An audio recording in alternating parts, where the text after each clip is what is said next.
นนี้ได้จ้ะอันนี้ห้องวิทย์ฮะ ห้องวิทย์ห้องวิทย์ ห้องวิทย์เลยก็ห้องไปถ่ายอ๋อจุ่มเจ้าไปเข้าห้องน้ำใช่แต่ละมือพูดขาแลนเข้าป่าอ๋อจุ่มเจ้าจะเห็ดหมองได้จ้ะนี่ขุดแล้วชุดก่อนซื้อแม่สะสมเมียนบ่เลยบ่ตอนนั้นของลูกชายทางผัวให้เราซื้อมาให้ของชายทั้งผัวโดยผู้ก็เอาเมียหันเพิ่นว่านี่พ่อเอ้ยลูกซื้อให้แล้วเด้อตัวนี้เด้อแล้วชุมเจ้าอยากเฮ็ดองค์เวทล่ะชุมเจ้าจ้างคนขุดดิน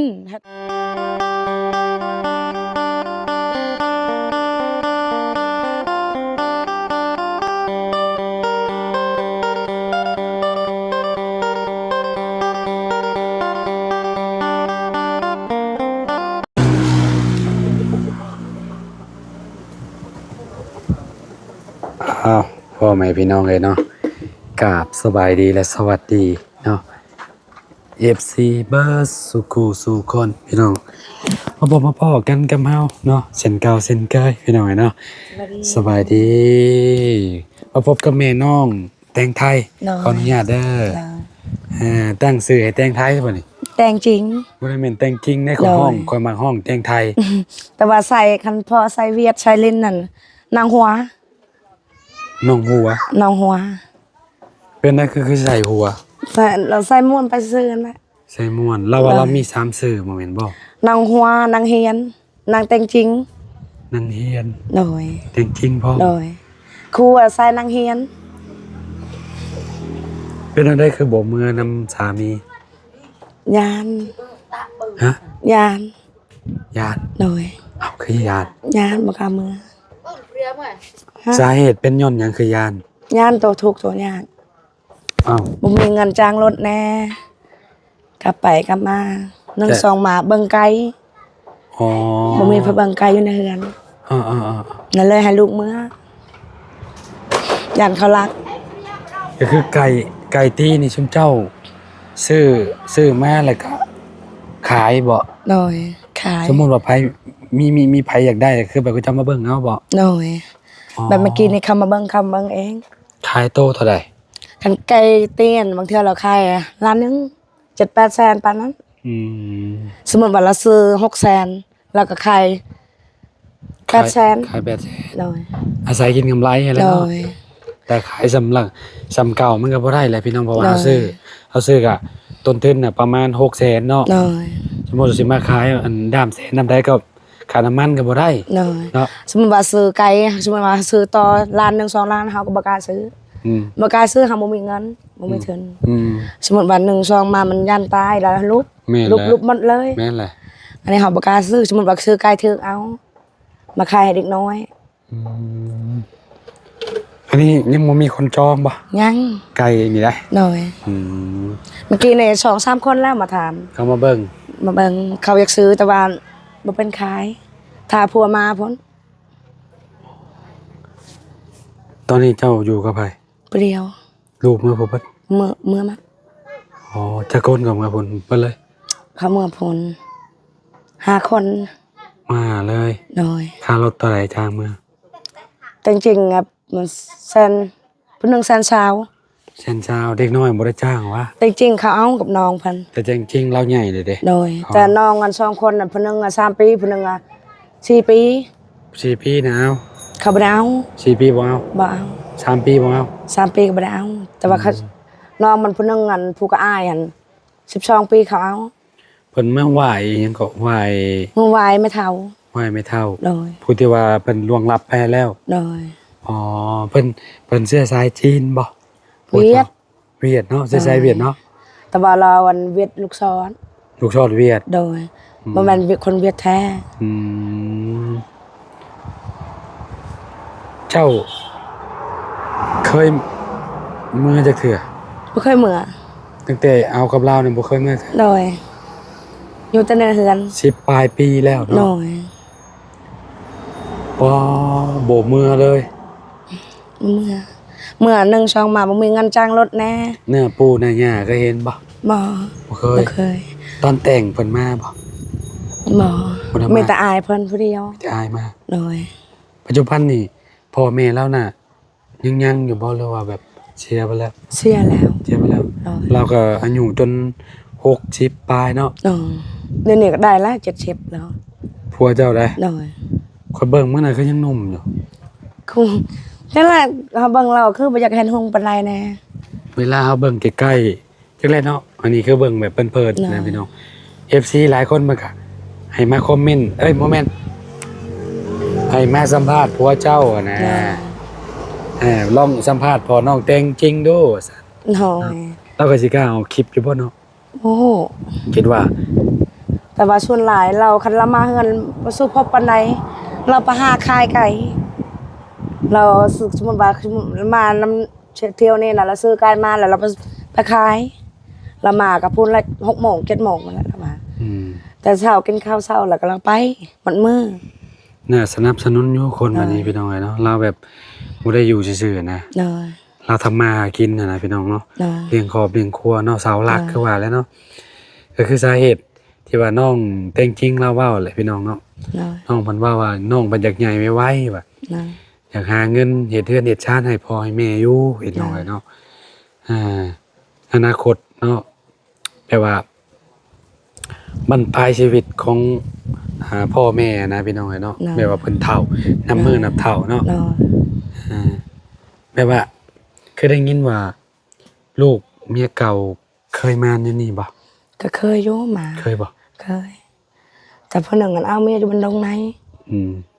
แต่ผู้หนึ่งอันอยู่เฮือนอยู่แสดนแล้ว2คนอันทึกคุกมาแล้วเป็นยังน่ะชูบนั่นนะงานชูบอ๋อแปลว่าเสเพน้อยผู้หนึ่งอันคุก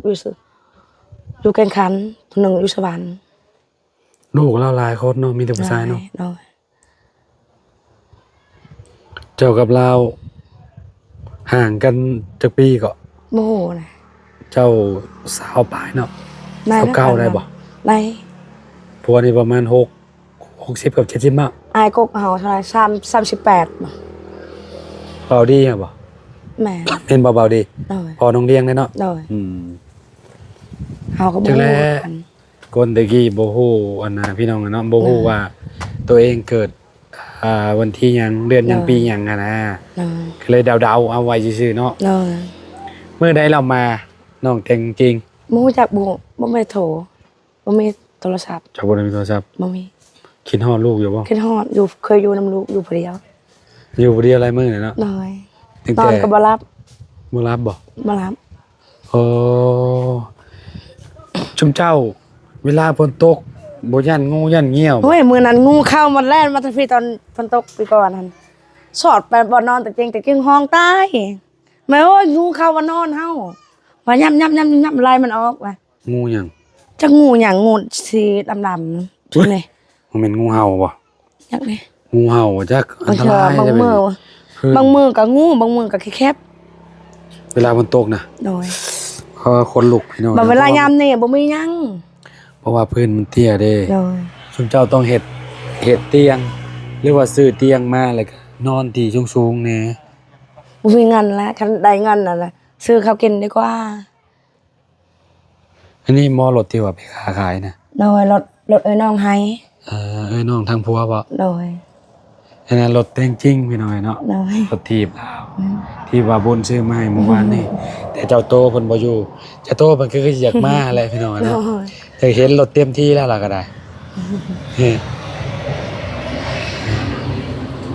นอนบ่เดียวนอนบ่เดียว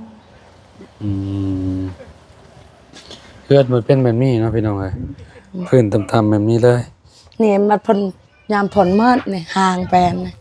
ฝนสะหมดนี่มันย่อยตรงนี้เนาะน้อยทางพุ่นก็เอาสักซีละบางแม่นเลาะเบิ่งก่อนพี่น้อยพี่เนาะน้อยกลางนี้นี่ก็สังกะสีแอมเมียนนี่ยามฝนตกบ่อนหากินนี่ก็บ่มีตะกี้มันเป็นทรงแบบใดกันเจ้าตะกี้อันก็เฮือนแปลนแบบเก่าแบบนี้แล้วแบบคือเก่านี่ล่ะแต่ว่ามางแล้วแต่ตั้งเฮือนนี้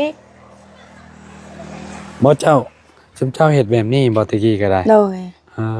ตะกี้แต่ว่ามันอยู่มุมนั้นบ่โดยแต่แบบนี้แต่ว่าแปลนมันห่างโพดจนนอนบ่ได้อ๋อเวลาแอม แอมบ่ที่กันนะประมาณ โดย จะพี่เนาะเวลาลมยังมามันเข้าเนาะ โดย ฝนตกก็ลมชาดเข้าที่ พรสะมัน อืม ทางย่อยทางนี้เขาตอกบ่ถึกฮู้จักแล้วจักสิไม้แต่ว่าเขาตอกบ่ได้ถึกกับแปน บ่นี่เฮือนนี่คือแบบช่างมันเฮ็ดหรือว่าอันวานไทยบ้านมาเฮ็ด บ่แม่นน้องซอย น้องซอยกันเนาะ โดยทางบ้านซอย อืม มีแต่ซื้อของกอกของกินให้เขากินแล้ว อืมอันนี้บ่ที่ว่าอันเราเก็บสะสมเมียน โด นะ ย โอ้ เราเก็บเมียนเรามาแต่ขายกายคู่มือแล้วเก็บ เราเก็บมาของมือเนาะ โดย เก็บเมียนขาย โดย ไว้ซื้อหยังก็เราว่า ซื้อดินจี ซื้อดินจี โดย เออ พอได้ก่อน1 2ก่อนคอยโฮมไป ดิน นะ จีเอาไว้ใส่อันนี้เนาะ โดย ไว้ก่อเฮือนนี่พี่น้องเอ้ยเนาะ โดย อืมอันนี้ได้จ้ะ อันนี้ห้องวิทย์ ฮะ ห้องวิทย์นั่นห้องวิทย์ ห้องวิทย์ เลยก็ห้องไปถ่าย อ๋อจุ่มเจ้าไปเข้าห้องน้ำใช้แต่ละมือ พูดขาแลนเข้าป่า อ๋อจุ่มเจ้าจะเฮ็ดหม่องได้จ้ะ นี่ขุดแล้วชุดก่อน ซื้อแม่สะสมเมียนบ่ โดยบ่ตอนนั้นของลูกชายทางผัวให้เราซื้อมาให้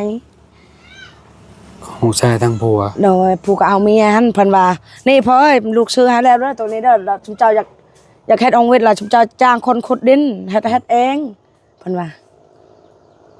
แต่เงินน่ะลูกบ่ได้ให้แล้ว ก็คือแบบเพิ่นซื้อนี่ให้ แต่ว่าให้เอามาเฮ็ดเอง โดยให้เฮาเฮ็ดเอง ซื้อให้แต่นี่ โดย อ๋อแล้วก็ แต่ว่า ส่งนี่ แต่ว่านี่เราจ้างเขาขุดแล้วชุดก่อน เพียงพี่แล้ว บัดนี้คือถม ถ้าบ่มีเงิน บ่มีเงินก็เลยถม โดยบ่มีเงินแล้วก็ป้าในนี่ล่ะดินแบบลมพัดไปพัดมาแล้วเต็มเอง ฮะโอ้มุมนี้เป็นพอน้ำเซ่บ่นี่ บ่แม่ บ่แม่นน้ำห้วยเนาะ น้ำห้วย อ๋อไหลตลอดปีบ่นี่ โดย ซุมเจ้ากินน้ำไม่ใช่ กินน้ำก๊อก กินน้ำกอกบ่ โดยตักเบือเงินครับแม่เฒ่าอะ เปิดเอาในหั่นเนาะ โดย เอามันมาตลอดน้ำหั่นเนาะ โดย มาแต่ผู้ได้เนาะ โดยบัดยามฝนตกมันก็ตัน เพิ่นอะไร โดยฝนตกแหง อ๋อ ทอมันหักในน้ำ วันนี้กิน ต่ น้ำอยู่ใช่ปะนี่ ำแล้ว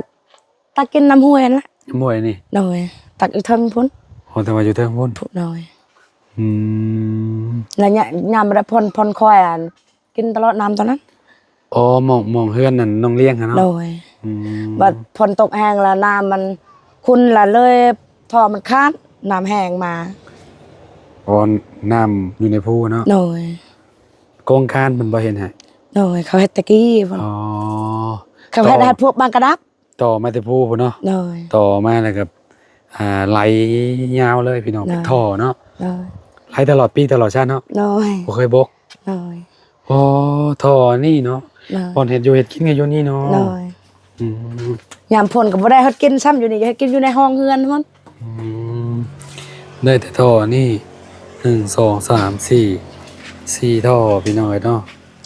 คันใดเฮือนก็ได้เฮ็ดแล้วได้เงิน ฮะ ว่าคันใดเงินก็ได้เฮ็ดแต่เฮิงแล้ว ระหว่างเฮือนกับห้องน้ำตัวใดสำคัญกว่า สำคัญเฮือนกว่า เฮือนสำคัญกว่า โดย อืมอยากได้เฮือนบ่ได้กว่าเนาะ โดยเฮือนนี่ก็บ่ได้นั่นล่ะบ่ได้ไปนอนเลย อยู่ในชีวิตสำคัญกว่าเฮือนกับเขานั่นล่ะ ในชีวิตนี่เจ้าเคยไปเฮ็ดเวียกอยู่ไส บ่เค ตั้ง ย แต่เจ้าเกิดมา บ่เคย มีแต่ไปหารับจ้างขึ้นมันต้นเชียร์ยาทางให้ เสยโปนเจ้าเคยไปบ่ หมอ เคยอยู่แบบว่าไปเยี่ยมน้องเจ็บเป็นเคยอยู่ อยู่เสยโปนน่ะ โดย สวรรค์ สวรรค์บ่เคย ตั้งแต่เกิดมา20กว่าปีบ่เคยไป บ่เคย โอ้ คันน้องหายชงเชือก็มีแต่ผักน้ำพวนละ บ่เคยไปใช้นอกจาก บ่ นอก เคย อืมมาพี่สาวีพี่น้องเนาะเฮ้ยเนาะ เขานี่ก็ถึกสบู่กินบ่ได้หนึ่ง ใช่ นี่ เอาเข้ามาถือสบู่ โอ้โหตอนอายยังมาสุภาพติเบ็ดอันเราใส่ทองสบู่กับเขากระป๋องป่า อืม แล้วสบู่มันเฮียใส่แล้วบ่ อ๋ ได้ อ กิน สบู่มัน แทบ มันออกเนาะ โดย เออเอาไว้ให้ไกลเนาะ โดยอันนี้กับเพ่นเก็บเข้ามาแตะสวรรค์เขาเทียมแล้วเพ่นเก็บเอามาเกลือไก่ โอเคมาเนาะ เอา พอตัวสภาพสังกะสี มันแมง โอ้เมียงกินมาแล้วขี้เมียงกินมาแล้วพี่น้องเนาะซื้อสะสมเมียนแบบนี้ก็โอ้บ่ได้เฮ็ดจักเทื่อมันก็แล้วนี่เนาะเอาไปเอามาเราใช้งานบ่ได้นี่ซื้อเบิดหลายเติบเลยนี่เนาะ ลาย แพทนึงนี่ แมงมันเลย เมียงกินมาแล้วเนาะสนิมกินมาเลยพี่น้อง เลยในคือกันเนี่ยฉันกับแมงมัน สนิมกินมาแล้วนี่ก็ได้เลิกแล้ว หน่อย ได้จักปีแล้วซื้อมาตัวนี้ โอ้10 ปีแล้ว อันนี้ก็10 ปีคือกัน กัน เออ ปีนี้ก็ยังบ่ทันได้เฮ็ดมันเลยฉันยังเลย2 ปีบ่ได้เฮ็ดแล้วเทมมันล่าสักสี ขายเป็นเศษเล็ก หน่อยมาสิปะก็บ่มี สมั มาย ปะ สมัย10 ปีที่แล้ว หน่อย เงินยังบ่เพ้อปานใดตอนนั้น พี่น้องเอ้ยนะหาเงินจากไสนี่ หาเงินพัวไปหาเงินค่าขายไก่นั่นนะ พอค้าขายไก่ใช่บ่อืม แล้วก็เงินลูกให้แน่ เงินลูก เลย ลูกทางผัว ลูกทั้งผัว อ๋อ แล้วเพิ่นก็โฮมเมียนลูกให้ซื้อข้าวกินเพิ่นก็โฮมเมียนซื้อเล็ก คะแนนบ่ได้เฮ็ดเวียกนี่เฮงสิเป็นจังไดเนาะ โอ้โหมันกินซ้ำน้องจริงว่าสิไป คือตั้นใหญ่แต่จ้ะเพื่อนนี่แหละว่าแบบว่าช่วงนั้นคิดว่าสิไหวบ่ โนแล้วคือซื้อไว้อยู่ คิดว่าสิไหวว่าสิเฮ็ดขึ้นได้บ่ ได้ ตอนนั้นได้ เลย อืม แล้วคือว่าลูกสิซอยน้ำแน่ ก็เลยตั้งสำ ก็ นี้ เลยตั้งซ้ำนี้ โอ้ 1 2มาลูกก็3-4 คนพุ่น สุดท้าย สุดท้ายบ่มีหยัง บ่มีฮะอ๋อพี่น้องเนาะเสาแต่เป็นเสาพวกไม้นี่ ถ้าเจอไม้บ่แก่นนี่ว่าไปแต่โดนแล้ว น้อย เพราะว่ามันตากฝนตลอดเนาะอันนี้ก็เทเอาเองนี่จ้างก็เจ้าเทให้บ่ จ้าง อ๋อ ฉันจ้างถึกอันละเท่าไหร่เราจ้างล้าน2 ล้านบ่ ขี้ไล่เนาะเจ้าเทให้ขี้ไล่เลยอืม แต่ว่าผัวเว้ากี่ลายก็ย่ามัน อืม แล้วมาตังแล้วก็พอ บ่ทรงนี่สิเอาทรงโมเดิร์นบ่ทรงกระเทิบมาแงนบ่จุม โอ้ เพิ่น โหเว้ายังบ่ได้บ่มีเงิน เอาเพราะว่ามันมีแต่ทรงมันอันนี้แหละทรงกระเทิบมาแงนนี่แหละเพราะว่าทางหน้ามันก็เสามันต่ำเด้สิลงแบบนี้มันสิมาแบบนี้นี่ แม่ นี่คือแบบนี้น่ะ แม่น นี่แล้วก็ทางหน้าแล้วก็ลงแบบนี้ น้อย แม่นแล้ววะ น้อย อืมหลายปีแล้วพี่น้องเอ้ยเนาะ ไอ้ตะกี้เต็มหญ้าอยู่นี่ลกเสียคุมือ บ่ น้อย ยามพ้นเลยมันขึ้นเนาะ น้อย อืมพี่น้องเอ้ยเนาะมันเป็นดินเก่าแล้วมันก็คือว่าแหละขึ้นมาเต็มอยู่แล้วนี่ยานี่ น้อย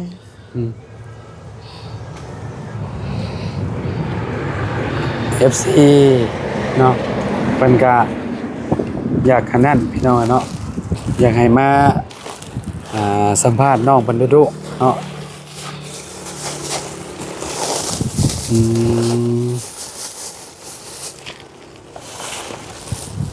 กากเข้ามีในไก่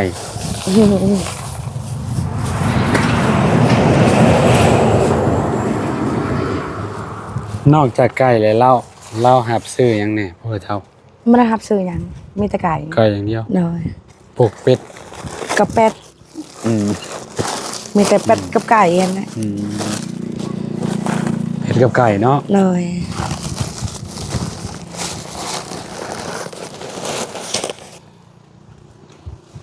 พี่น้องมีหลายคนเนาะ น้อย ยังโสดอยู่จะคนก็ อย่างสอง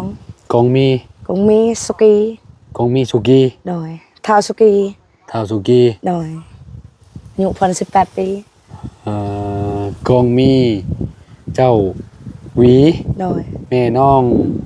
ใจดีชื่อลี่ น้อย แล้วก็พอน้องเลี้ยงซื้อดี น้อย อืม ลามี มีอีก มีอีกสาวี อืม องค์มีสาวีชาวี อืม นางลี อืม เท่าดีเท่ามี อืม ภาพก่อน แล้วลีล่ะเท่ามี อืม เท่ามีล่ะอันนี้ อืม มัด ยังมากูคนเนาะลูกเนาะเอ่อโอเคมื้อนี้ก็เนาะมีโอกาสเนาะได้มาลมกับแม่น้องเจดีเพิ่นก็คันว่าเมื่อหลายคนก็ค่าใช้จ่ายมันหลายแล้วพี่น้องเนาะก็เลย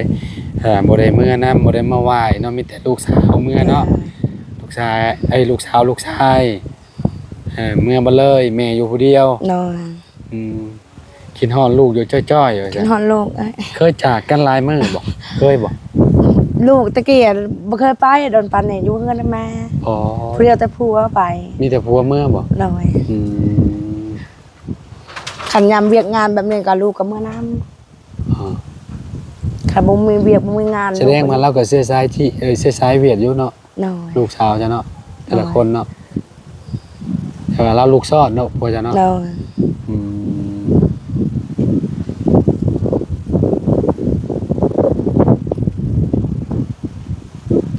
คนเฮาไปหน่อยเนาะมันก็